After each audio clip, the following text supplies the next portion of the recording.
Good evening mga idol. Meron tayong gagawin ngayon. First time ko lang na gawin ito. Ngayon ko lang ito gagawin. Tatry ko lang. Pero siguro kaya ko naman ito. Kasi nga sila kaya nila, di ba?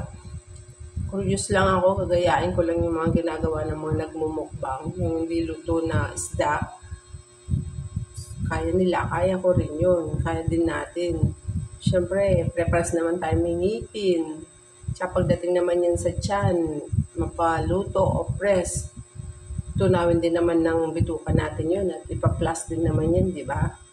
So, try natin. First time pa lang naman ito. Ito, meron tayo ditong tamban. Yan. Kita nyo, fresh yan.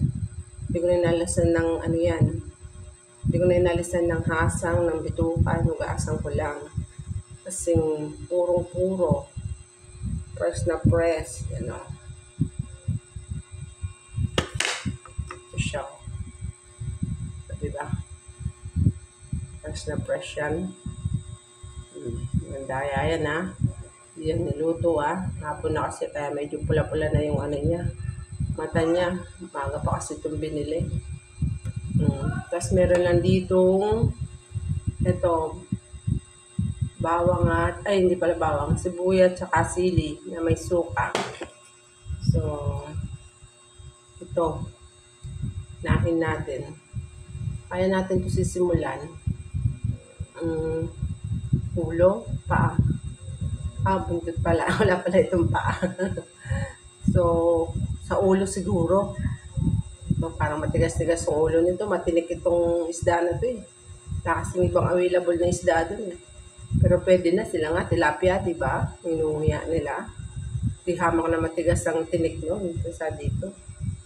So, try nga natin. Sausaw natin dito sa suka. Tulad ng ginagawa nila.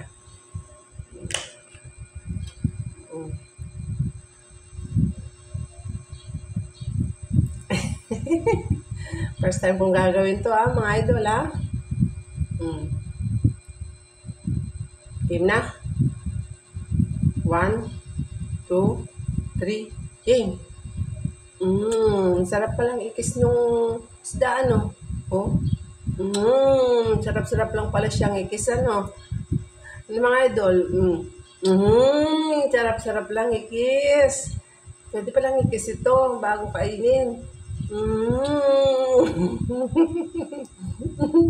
Good vibes lang po yun.